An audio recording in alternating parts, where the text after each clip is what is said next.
Salut à toutes et à tous et bienvenue dans cette nouvelle vidéo.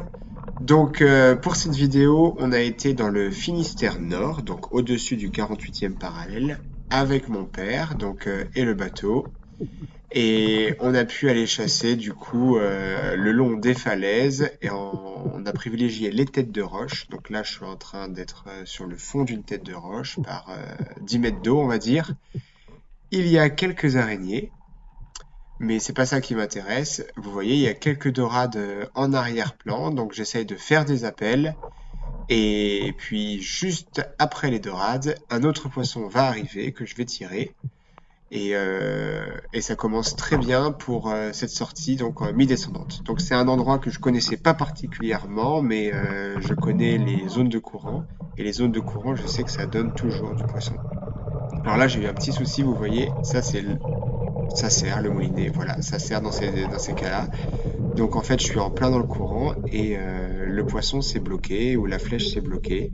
Et donc j'ai pu libérer le fil du moulinet pour pouvoir me sortir de cette situation et remonter avec mon fusil. Sinon, dans le courant, j'ai pas le choix, je suis obligé de lâcher le fusil.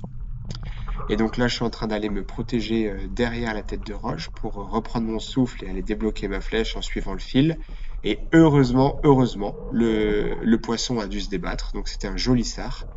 Et en se débattant, d'un coup, je vais sentir, voilà, le fil a pris du mou et j'ai pu attraper mon poisson. Voilà, un joli sard, comme vous pouvez le voir.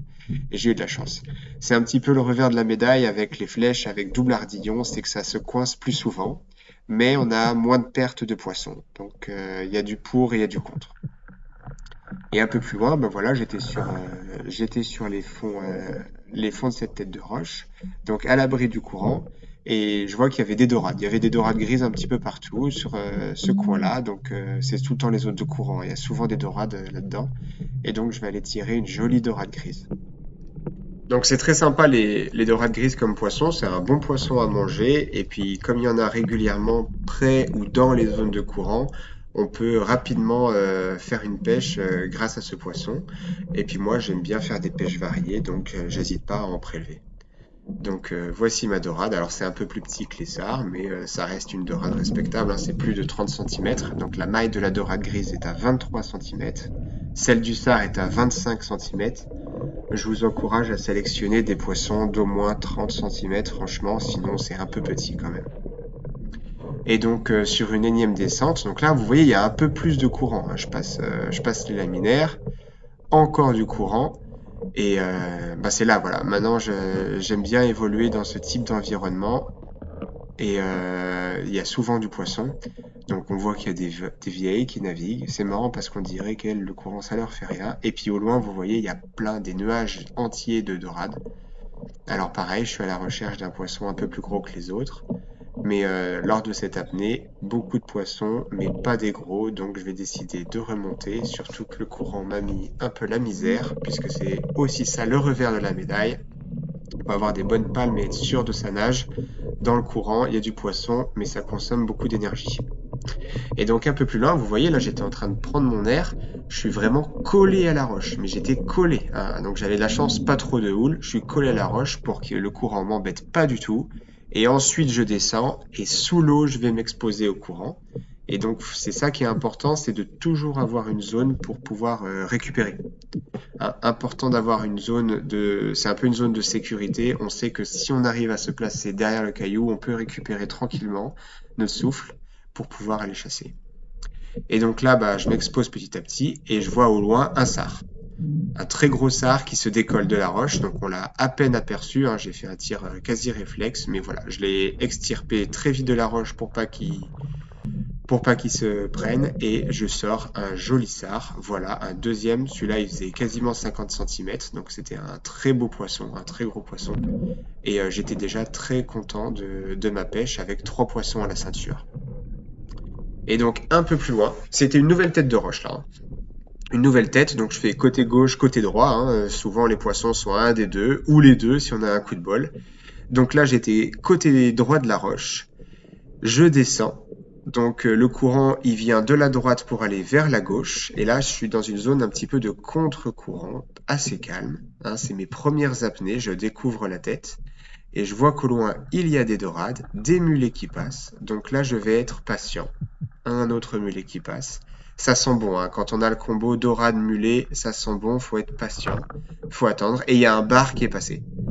Un joli bar qui est passé, donc c'était un bar de quasiment 50, il faisait 49 cm. Et donc, bah, ni une ni deux, hein, je tire le poisson. Je lui ai pas laissé beaucoup de chance. Donc un tir un petit peu bas, j'ai fait un tir réflexe, mais un très beau poisson tout de même. Et donc sur cette même tête de roche, hein, j'en ai fait 3 ou 4, mais là j'étais encore sur la même tête de roche. Donc là on est sur le côté gauche, et sur le côté gauche, je descends. Et dans cette descente, je vais pouvoir découvrir par environ 10 mètres d'eau des dorades. Donc vous allez voir, donc je vais aller me poser. Et lors de cette apnée, voilà, il y a des dorades devant moi, je regarde, il y en a des belles.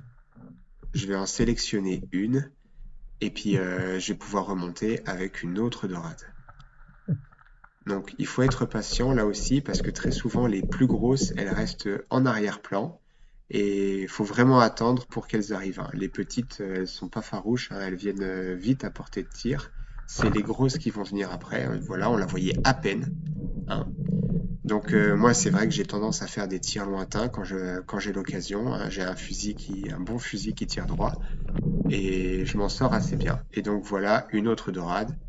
Celle-ci est assez limite, hein. Je suis pas sûr d'être à 30 cm, mais parfois c'est dur sous l'eau d'évaluer.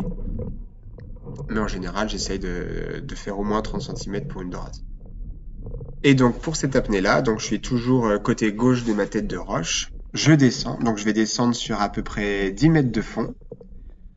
Donc je me faufile, vous voyez, il y a les algues qui bougent, donc là c'est la houle qui les fait bouger. Donc un coup j'ai le courant dans le dos, un coup j'ai le courant de face. J'y vais tout doucement, hein, je commence à m'exposer au courant. Et là il y a un tombant, devant moi, donc vous voyez, on ne voit pas la roche en contrebas. Et devant moi, eh ben, je vois encore une fois des dorades. Alors les dorades, bah, c'est bien, mais j'en ai déjà 2 à la ceinture. J'ai 2 sards à la ceinture et un bar, donc ça commence à faire. Du coup, bah, je vais prendre mon mal en patience. J'attends, je regarde. Vous voyez, il y en a plein. C'est pas ce qui manque, hein, les dorades. Il y a un petit peu de houle. Vous voyez, le fusil, il bouge. J'ai un petit peu de mal à tenir le fusil. Donc là aussi, sur ces zones-là, en général, c'est une zone propice à faire un bon poisson ou un poisson différent. Donc je vais retenir mon tir, je vais pas prendre de dorade sur ce coup-là, et je vais remonter tranquillement, je sais qu'elles seront là à la prochaine descente. Donc j'espère que vous avez bien retenu la forme des cailloux, puisque la prochaine apnée, c'était juste celle d'après, et vous allez voir que je vais passer sur les mêmes cailloux. Donc je remonte de mes 10 mètres, je reprépare mon apnée, donc en général je reste à peu près 1 minute en surface, à peu près, et je redescends. Donc je redescends, voilà, la vieille file. Regardez, on voit la même caillou où j'étais posté. Par contre, ce coup-là, hop, je continue de descendre. Donc, je vais 4 mètres plus bas. Donc, je suis sur 14 mètres. Et on peut encore descendre, hein. Il y avait 17, 18 au fond. Là, je suis sur 14 mètres. Je me pose. Et bah, du coup, je vais rappeler, voir si les dorades reviennent ou si un poisson un peu plus gros arrive. Donc, j'appelle. Je vois des poissons passer. Voilà, je lève le fusil, j'hésite. Non, je me ravise. Des fois, c'est tentant, hein. Là, il y a des grosses vieilles, on voit leur rompe qui arrive, c'est compliqué. Et là, il y a un poisson qui arrive en bas, un joli bar, et voilà. Et là, c'est là où c'est cool, parce que pour une fois que j'ai le droit de tirer 2 bars cette année, eh ben, je me suis pas raté, hein. J'étais bien content, et je remonte avec mon deuxième bar. Et je suis bien content puisque celui-là, il faisait 50 cm. Donc 1 cm de plus que l'autre, mais ça fait 2 jolis poissons, hein. Les barres de 50, c'est mes préférés, je pense. C'est pas les plus gros, mais c'est les meilleurs. Et celui-ci, il est très bien tiré, juste au ras de la tête, hein. C'est les tirs que je préfère, hein, qui font assez mal aux poissons et qui ne laissent pas les filets. Et premier spot, bonne pioche effectivement, comme est-ce que pas. Tac. Nickel. Alors là, on a changé de spot. Donc, je suis à l'eau dans des zones nettement plus calmes. Alors, c'est vraiment plus calme. Donc, il y a très très peu de courant, même si on voit les algues bouger. Et surtout, il y a moins de profondeur. Donc je suis toujours sur 10 mètres de fond, mais ça descend doucement, doucement. C'est pas des grands tombants. Et bah, moins de courant, moins de profondeur ou soit un fond plus régulier. Et là, je trouve bah, évidemment un petit peu moins de poissons. Quoi qu'il en soit, je vois un joli mulet qui passe. Alors les mulets, j'ai tendance à essayer de les tirer dans la tête pour pas qu'ils mettent le bazar. Parce que vous tirez un mulet, ça s'en mêle, ça tourne dans tous les sens. Donc celui-ci, bah, on l'a vu flasher, mais ça fait un joli tir dans la tête. Il s'est calmé 2 secondes après, voilà. Et au moins, on n'est pas embêté. Et donc, un petit peu plus loin, toujours pareil, je continue d'avancer et je vais pouvoir retrouver un poisson qui est souvent là, c'est mes fameuses dorades. Donc sur ces milieux-là, donc vous voyez là les 10, 12, 14 mètres, pas loin du courant, vous allez trouver très très très très souvent des dorades. Alors oui, ça demande de descendre à 10 mètres, mais à 10 mètres, ça, pour un chasseur qui chasse régulièrement, ça peut se faire et c'est une zone protégée là, il n'y avait vraiment pas de courant. Et donc bah, on cherche, on appelle et elles arrivent. Voilà, et je la tire. Et ça fera une énième dorade à la ceinture. Donc je vous rappelle que le poisson est entièrement mangé. Un joli tir dans la tête aussi. Et donc oui, c'est l'été. J'étais avec ma famille, donc j'ai partagé avec mon père, avec mon ami. On a tous mangé au barbecue le soir, donc c'est pas du poisson qui est tiré pour être tué, c'est du poisson qui sera mangé. Je n'achète jamais de poisson. J'en profite aussi pour vous dire que si jamais vous aimez les vidéos de chasse sous-marine, n'hésitez pas à vous abonner, à liker et à commenter. Ça aide à faire progresser la chaîne et vos commentaires bah, peuvent m'aider à améliorer la qualité des vidéos.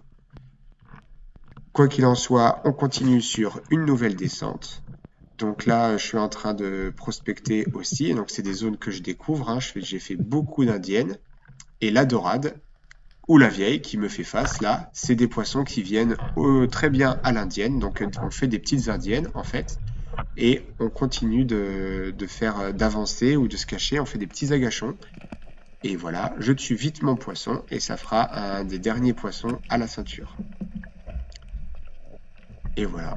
Donc pour tuer le poisson, je remonte le couteau, je passe le couteau dans les ouïes, je remonte derrière la tête, juste derrière les yeux, je plante, je tourne un quart de tour et le poisson est mort. Et souvent je donne un coup de couteau pour le saigner, pour ouvrir les ouïes, comme ça il se vide de son sang. Et donc la dernière descente que je vais faire avec vous, je vais prélever un poisson que vous connaissez, que je prélève très souvent en fin de session, c'est la vieille. Donc je vous rappelle que la vieille c'est un excellent poisson, vous faites des fish and chips avec ou vous la cuisinez avec du lait de coco, c'est excellent. Et ça aussi c'est un poisson qui permet de varier vos recettes, c'est un poisson facile qui permet de faire des bonnes pêches. Et donc là il y en a une très belle qui va passer devant moi, donc j'aime les vieilles rouges, donc en général c'est celle que je prélève. Et là elle va me faire face, elle file un petit coup après et du coup je vais choisir de la prendre. Et voilà. En tout cas, j'espère que la vidéo vous a plu et sur ce, je vais vous dire ciao et à bientôt pour une nouvelle vidéo. Allez, bye!